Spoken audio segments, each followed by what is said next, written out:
Miriam's heart pounded with excitement as she stood at the edge of the aisle, her lace veil gently brushing against her cheeks. Soft music filled the air, and the guests rose in unison.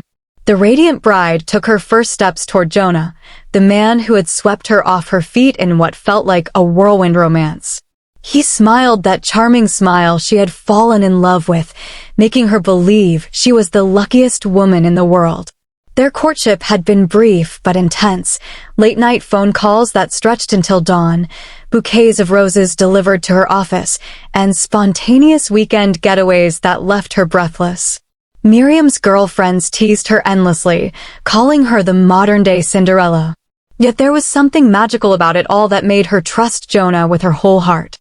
As she approached the altar, the sunlight streaming through stained glass cast colorful patterns on her flowing dress, adding to the enchantment of the moment. Standing before the officiant, she listened to Jonah's vows. "I promise to love you, cherish you, and stand by you for all the days of my life," he said, his voice resonating with apparent sincerity. Tears glistened in Miriam's eyes. Her voice quivered with emotion as she repeated her own vows. In that instant, she believed nothing could ever overshadow the beauty of their love. Guests applauded, and the couple sealed their commitment with a tender kiss.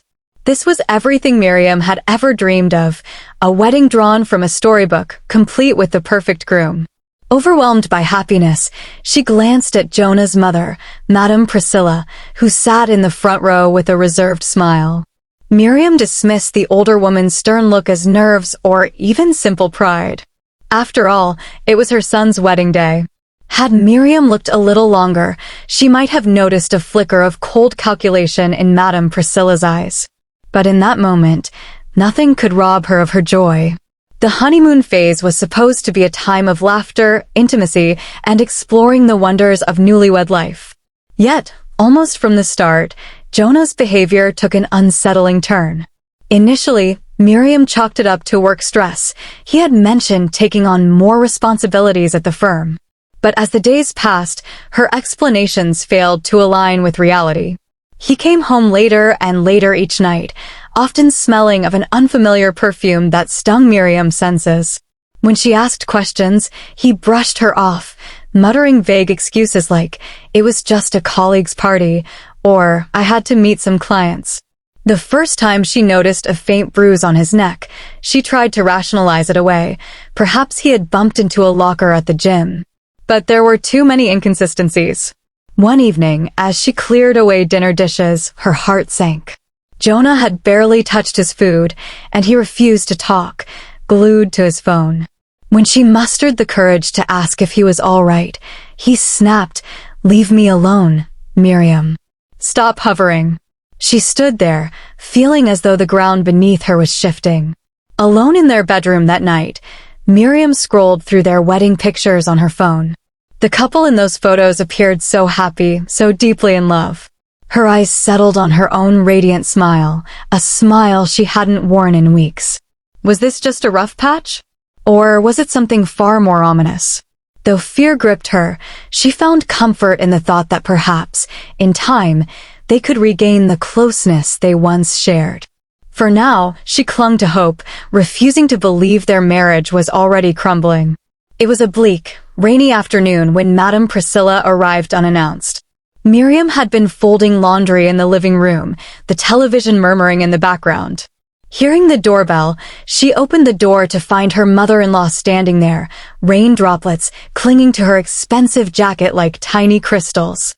"Oh, Madame Priscilla." "Come in, please," Miriam said politely, though she couldn't mask her surprise. The older woman swept past her, scanning the house with a critical eye. "Jonah mentioned he's been occupied at work. I decided it was best I come stay for a while," she stated, removing her jacket with an air of entitlement. Miriam attempted a warm smile. "That's wonderful. We could use some family time." Within hours, Madame Priscilla made her presence felt. She scolded Miriam for her choice of cleaning products, criticized the decor, and claimed the guest room as if it were her own personal suite. Jonah, oddly enough, seemed relieved by his mother's arrival, greeting her warmly while offering scarce acknowledgement to Miriam. Over dinner, Madame Priscilla eyed Miriam's casserole. "This is quite bland," she commented with an unimpressed frown. Jonah shrugged, barely defending his wife's cooking. Miriam felt a stab of hurt, but she swallowed her pride, determined to make it work. Later that night, Miriam lay awake listening to the distant hum of conversation between Jonah and his mother in the living room. It was unsettling how they left her out. She tossed and turned, wondering how her once peaceful home had become a stage for Madame Priscilla's scrutiny. Still, she resolved to keep trying. Perhaps Jonah's mother would warm up to her in time.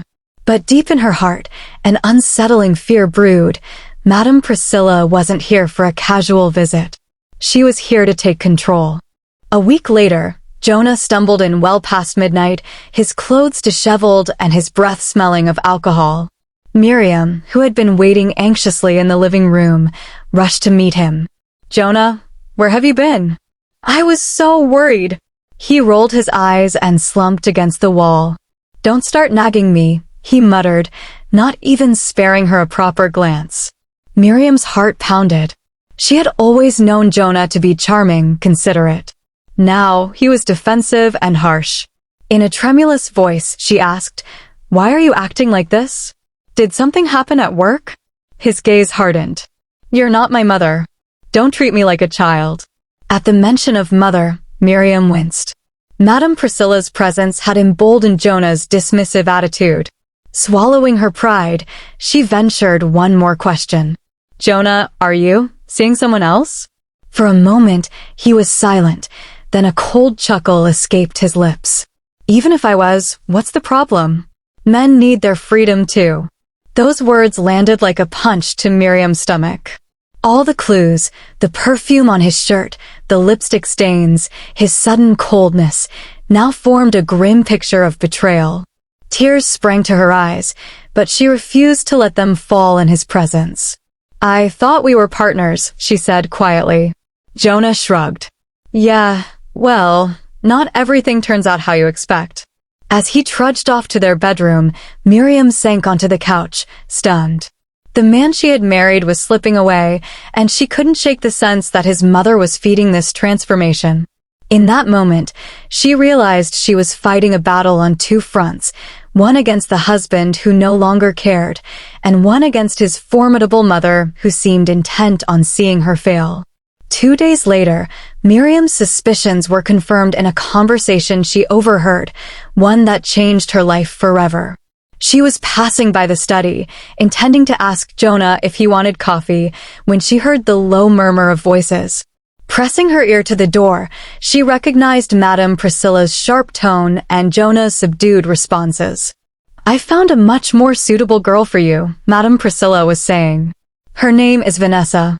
She's young, refined, and comes from a family with connections. Exactly what you need." Jonah's response was muffled, but Miriam caught the words, "Make it happen, soon." Her hand flew to her mouth. Heart hammering, she listened as they spoke casually of a second wife, as if Miriam were an object easily discarded. The betrayal stung like 1,000 needles. A wave of dizziness washed over her, forcing her to lean against the wall for support. In a daze, she backed away, trying to fathom the cruelty of her husband and mother-in-law. This wasn't just an affair, this was a full-scale replacement of her role as a wife. Tears burned her eyes, but beneath the hurt, a spark of anger ignited. How dare they plan her removal under her own roof? That night, unable to sleep, she stared at the ceiling, rage and heartbreak warring within her. The man she loved had turned into a stranger. The fairy tale she thought she was living had unraveled into a nightmare. And now, an uninvited mistress lurked in the shadows, waiting to step into Miriam's life. She vowed to confront them, but a part of her wondered if Jonah and his mother had grown too powerful for her to oppose. Miriam didn't have to wait long to meet the mysterious Vanessa. The following day, Madame Priscilla waltzed into the living room, Vanessa in tow. The young woman was indeed stunning, tall and elegantly dressed, with a dazzling smile that seemed almost too bright. "Miriam," Madame Priscilla said, a forced politeness in her tone, "I'd like you to meet Vanessa." She'll be staying with us for a while. Staying with us? Miriam repeated silently, shock gripping her. On the surface, it was framed as a visit, but the triumphant look in Vanessa's eyes told a different story. Jonah greeted Vanessa with casual familiarity, confirming Miriam's worst fears. "Hi, I'm Vanessa," the newcomer said, stretching out a perfectly manicured hand. "Don't worry, I'm just here to help." "Help with what?" Miriam wanted to scream, but instead she shook Vanessa's hand, her mind in turmoil. Jonah barely glanced at Miriam, his attention glued to the woman he had effectively brought in as a second wife. As the day wore on, Vanessa made herself at home, rearranging furniture, asking for fresh sheets, and suggesting a better brand of coffee. Madame Priscilla praised her every move, beaming like a proud matchmaker. Miriam felt invisible, swallowed by an arrangement she hadn't agreed to. That evening, she found herself relegated to the guest bedroom under the flimsy excuse that Vanessa needs a comfortable place to sleep. The harsh reality was clear. Miriam was being phased out of her own marriage. The humiliation was unbearable, and yet she had no choice but to endure it. After all, where could she go? What would she do without the husband she had built her world around? The days that followed were excruciating for Miriam. Every morning, she awoke to find Vanessa and Jonah sharing coffee, laughing about private jokes. Madame Priscilla sat close by, offering comments on how lovely Vanessa looked in Jonah's company. It was a twisted domestic scene where Miriam felt like an uninvited guest. She focused on tasks around the house to keep her hands busy and her mind off the pain. Scrubbing floors, washing dishes, folding laundry, these mundane tasks became her refuge, a way to occupy the hours without falling apart. Yet no matter how diligently she worked, Madame Priscilla found fault. "Why are these plates not gleaming?" she snapped one afternoon, running a critical finger over the dinnerware. Vanessa watched with a smug smile, occasionally tossing a barb of her own. "It's all right, Madame Priscilla," Vanessa would say in a mock pacifying tone. "She'll learn eventually." Jonah's indifference tore at Miriam's soul. At night, he returned home with Vanessa, both of them smelling of the same floral perfume that Miriam once associated with betrayal. He rarely spoke to Miriam, except to issue commands, "Pick up my dry cleaning," or "Tell my secretary I'll be late." The few times Miriam dared to protest, Jonah's cruel laughter silenced her. "You want to act like a wife now? Isn't it too late for that?" he would sneer, leaving her speechless. In the solitude of the guest room, Miriam wept silently into her pillow.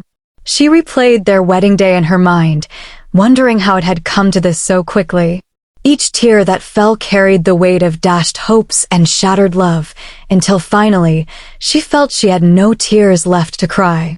One evening, after Jonah and Vanessa returned from yet another outing, Miriam decided she couldn't remain silent any longer. She cornered Jonah in the hallway, her eyes blazing with anger and betrayal. "Jonah, I need to talk to you," she said, her voice trembling. He glanced at her, annoyance flickering across his face. "What?" She swallowed hard, summoning all her courage. "Why are you doing this to me? I'm your wife. I deserve at least some honesty." His response was a short, bitter laugh. "Wife? You barely even act like one." Her hands shook. "What did I do wrong? If you didn't want me anymore, you could have told me. Instead, you bring another woman into our home and humiliate me." His eyes narrowed. "Stop playing the victim, Miriam. I'm a man. I can do what I want. If you don't like it, that's your problem." Her heart shattered anew at his callous words, but she refused to back down.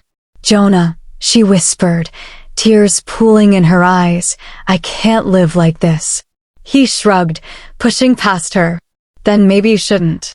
She stood rooted to the spot, breathing heavily as he made his way to Vanessa's side. Their hushed laughter drifted through the corridor, a painful reminder of her own alienation. That night, Miriam barely slept, her mind whirling with thoughts of escape. She was done clinging to a hopeless marriage, done begging for affection. In the darkness, she silently resolved she would not remain in this humiliating situation. She would leave, even if it meant walking away from the man she had once loved more than life itself. When Madame Priscilla caught wind of Miriam's plan to leave, she escalated her manipulative tactics. Early the next morning, Miriam was folding laundry when Madame Priscilla strolled in, wearing a smirk of triumph.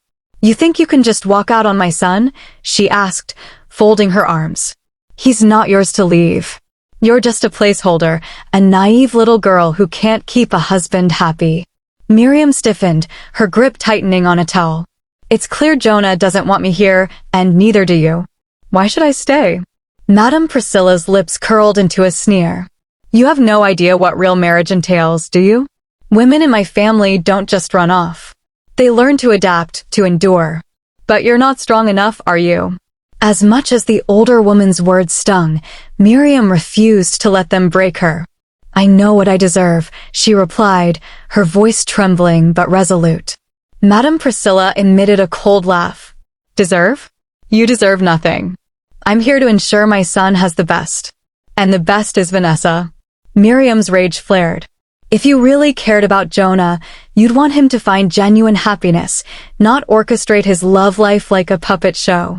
Madame Priscilla's eyes blazed. "And you think your love will fix him? Don't be absurd. We both know he needs a wife with status, someone who can bring real benefits to the family. You're a hindrance to that." Unable to take any more, Miriam dropped the towel and stormed out. As she left, Madame Priscilla's sharp voice followed her like a poisonous cloud. "Don't think for a second you'll ruin my plans." Miriam's resolve to leave was tempered by a haunting realization. Vanessa had her sights set on more than just Jonah. Late one night, when the household was quiet, Miriam witnessed a phone call that shed light on the younger woman's true intentions. Standing in the dimly lit hallway, she heard Vanessa speaking in hushed but urgent tones on her phone. "Yes, I know. He believes everything I say," Vanessa whispered. "Don't worry. Once I've secured my position, the money will follow. I just need a bit more time." Miriam's heart lurched. So Vanessa wasn't merely a pawn in Madame Priscilla's grand plan. She was scheming for wealth and power in her own right.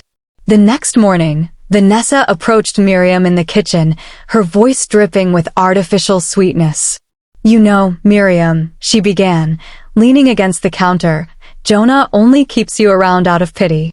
But if I were you, I'd pack up and leave before things get worse." Miriam blinked, forcing herself to stay calm. "And how could it possibly get worse?" A cold smile tugged at Vanessa's lips. "If you stay, you'll have to watch me take everything you once had, your husband, your home, your pride. You're better off stepping aside gracefully." Miriam suppressed a shiver. "Why are you doing this? Do you even love Jonah?" Vanessa shrugged. "Love? I love what Jonah can give me. If you can't provide the same, you're irrelevant." For a moment, neither woman spoke. The tension in the air was thick enough to slice through. Miriam realized that while Madame Priscilla might have brought Vanessa here, Vanessa was orchestrating a plan of her own. And Jonah was either too blind or too infatuated to see it. Determined to understand how Jonah could change so drastically, Miriam dug into his past. She pored over old newspaper clippings, social media profiles, and snippets of conversation she'd gathered from distant relatives. Slowly, a disturbing pattern emerged. Madame Priscilla had been interfering in Jonah's life for years. From his teenage years to adulthood, she dictated who he could befriend, which colleges he could attend, and even which jobs he should accept. More troubling, Jonah had been engaged before twice. Both engagements had been mysteriously called off under Madame Priscilla's influence. Late one evening, Miriam confronted Jonah with what she had learned. "Why didn't you tell me your mother has been arranging marriages for you? That you've been forced into relationships before?" He froze, his eyes flickering with a momentary vulnerability.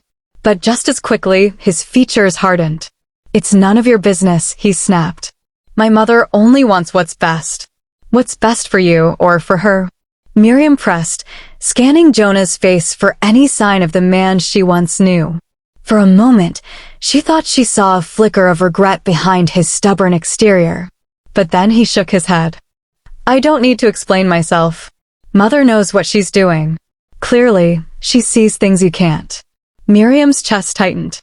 Though she had learned a part of Jonah's past, it gave her little comfort. He was trapped, yet unwilling to break free from his mother's clutches. And in his entrapment, he was dragging Miriam down with him. Realizing that Jonah and Madame Priscilla had woven an intricate web of secrets, Miriam decided to hire a private investigator.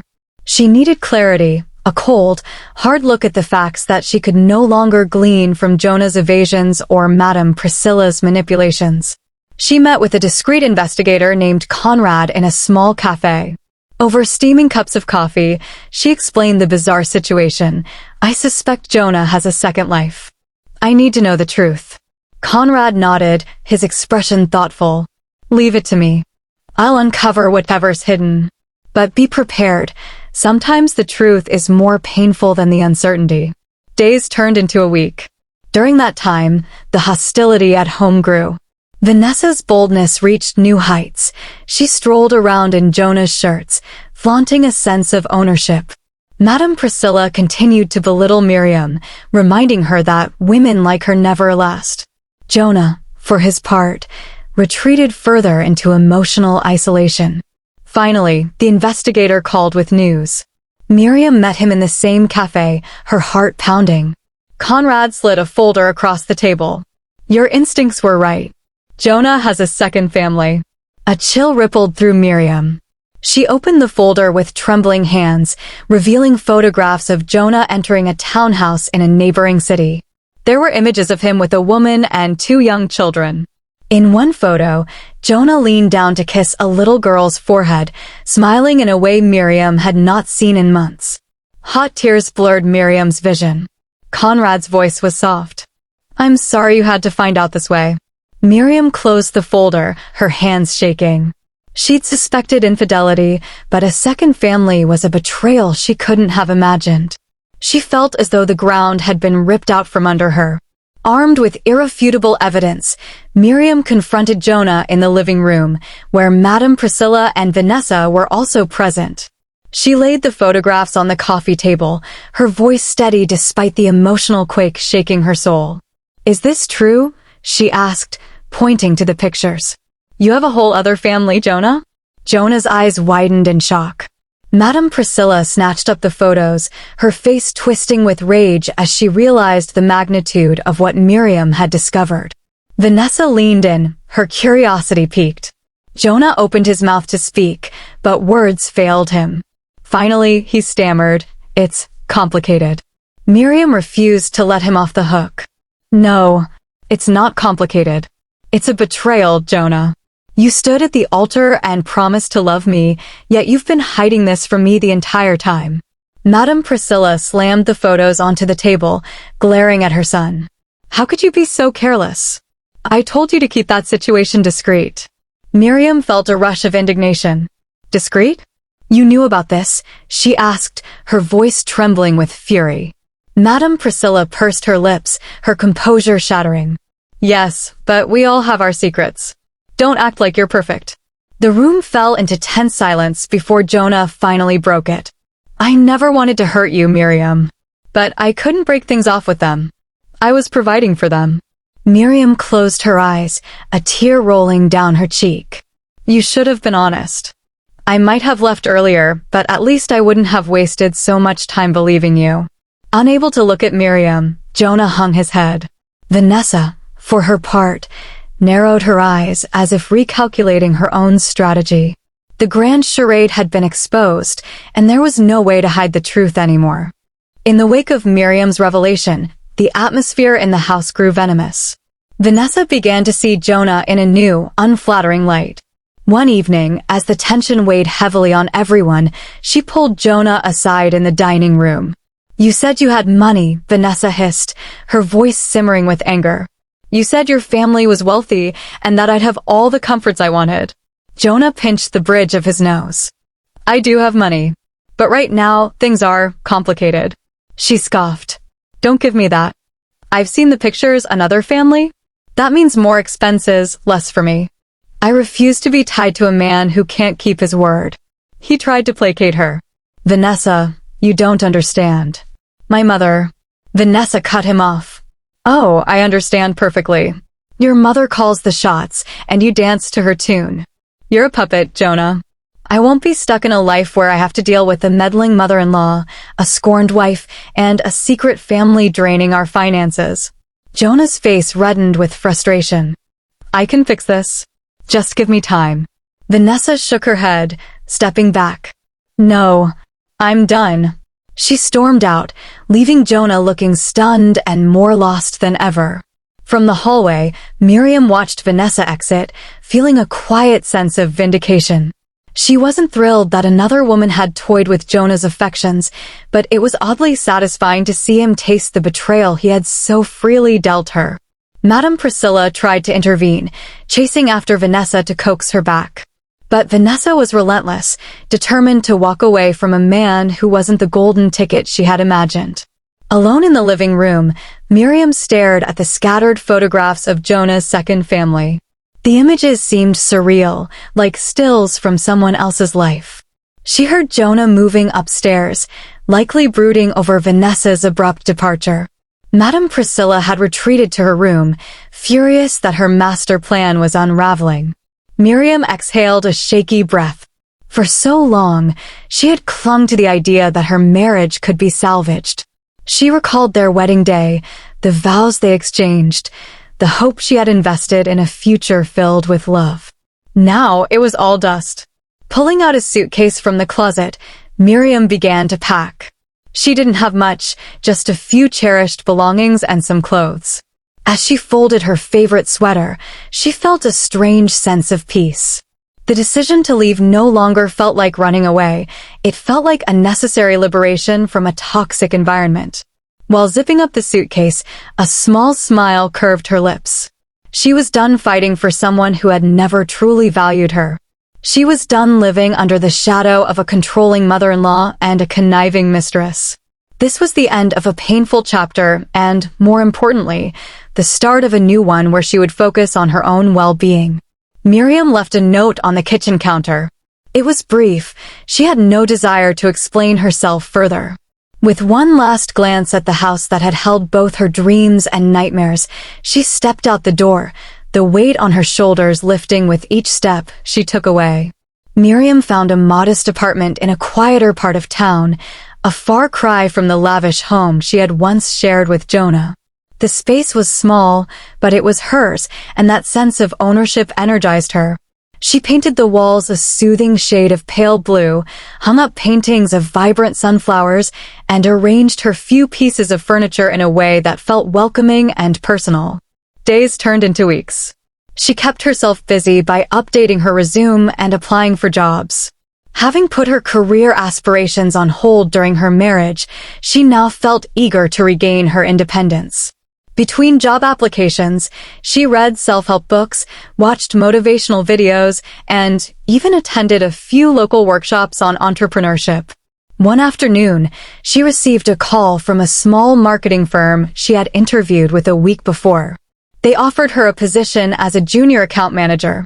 Miriam nearly jumped with joy. It wasn't her dream job, but it was a start, a stepping stone towards self-sufficiency. In the evenings, she curled up with a cup of tea, enjoying the solace of her new life. For the first time in months, she slept soundly. The nightmares of Jonah's betrayal still haunted her occasionally, but they were no longer debilitating. Each morning, she rose a little stronger, a little more determined to forge her own path. While she didn't have everything figured out yet, the simple act of rebuilding her life on her own terms brought her a profound sense of peace and hope. Meanwhile, back at the house, Madame Priscilla was losing her grip. With Miriam gone, she no longer had a scapegoat to blame or a target for her constant criticisms. Moreover, Vanessa's departure had robbed her of the ideal daughter-in-law she'd been grooming to control. She turned her attention to Jonah, but their relationship began to strain under the weight of their collective failures. "Why didn't you try harder to keep Vanessa?" she demanded one morning, cornering Jonah in the kitchen. Jonah shrugged, slamming a cabinet shut. She left because she wanted money and didn't want the baggage. There was nothing I could do. Madame Priscilla scowled. "You're so passive, Jonah. You let women walk all over you." First Miriam leaves, then Vanessa. Do you have any idea how humiliating this is for our family? He bristled. Maybe if you hadn't meddled in my relationships all these years, I'd know how to handle them better. The accusation hung in the air. Madame Priscilla's eyes flashed. I did what was best for you. You did what was best for yourself, Jonah fired back. Look where it got us. One marriage in shambles, one mistress gone, and my reputation ruined. For once, Madame Priscilla was at a loss for words. Jonah stormed out of the kitchen, leaving her to fume in the silence. As the tension in the house grew, Madame Priscilla realized she no longer held the power she once did. Without Miriam's presence, she had no one to belittle, and with Jonah's newfound resentment, her iron grip on his life was beginning to slip. Jonah's professional and personal life started spiraling downward at alarming speed. His clients at the firm began questioning his reliability, citing his erratic hours and missed deadlines. Rumors of marital trouble leaked into the professional sphere, tarnishing his carefully cultivated image. One afternoon, Jonah received a call from his boss. Your performance has been subpar, Jonah, the older man said firmly. We've had complaints from clients who say you've been inattentive and, at times, absent. Jonah tried to defend himself, but he had no real explanation. His mind had been consumed by the drama at home, leaving him unable to focus on work.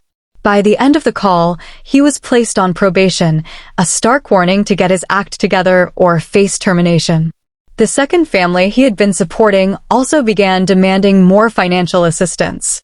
Your daughter needs new school uniforms, the mother of his children texted him repeatedly.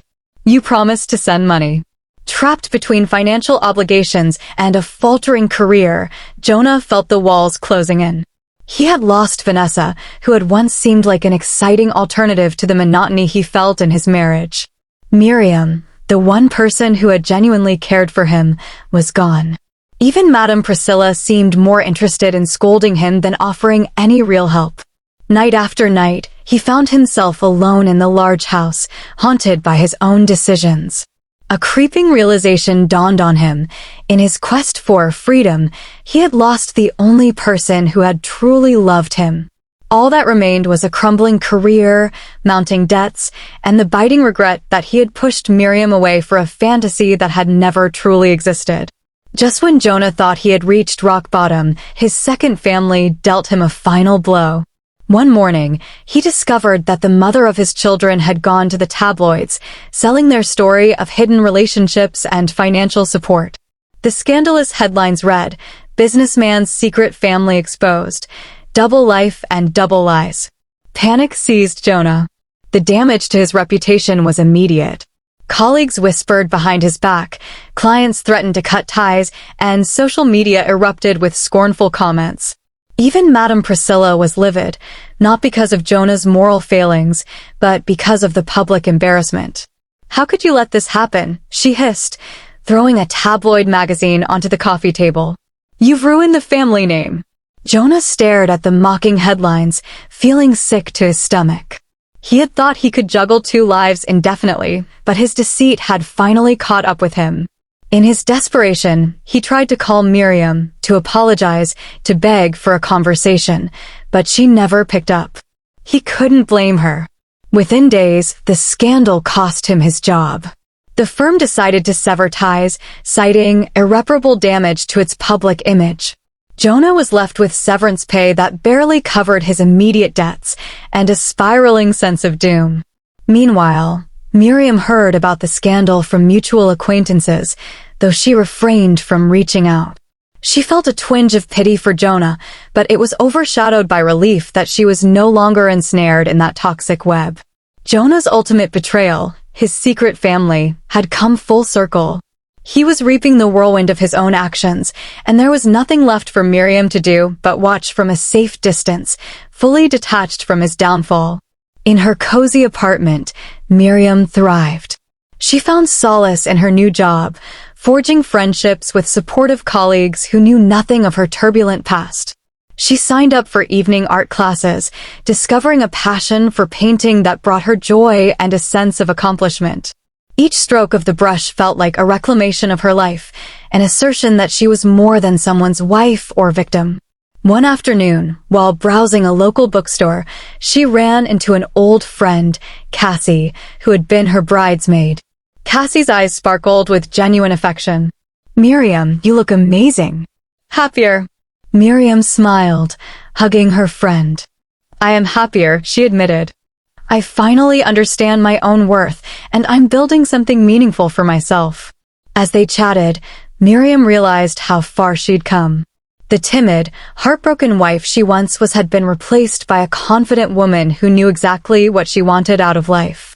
She still bore emotional scars, but they no longer defined her.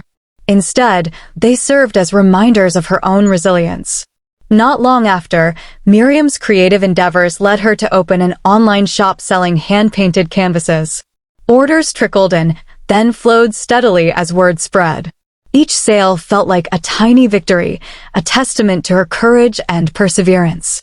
Meanwhile, Jonah attempted to reach her multiple times, leaving voicemails that oscillated between apologies and pleas for a second chance. Miriam never responded. Her silence was more powerful than any words of reproach she could have offered. In the end, she flourished. The shattered pieces of her former life had been reshaped into a new, unbreakable mosaic. She was no longer the victim of someone else's story. She was the author of her own triumphant narrative, proving that even the darkest betrayals can be transformed into stepping stones toward a brighter, bolder future.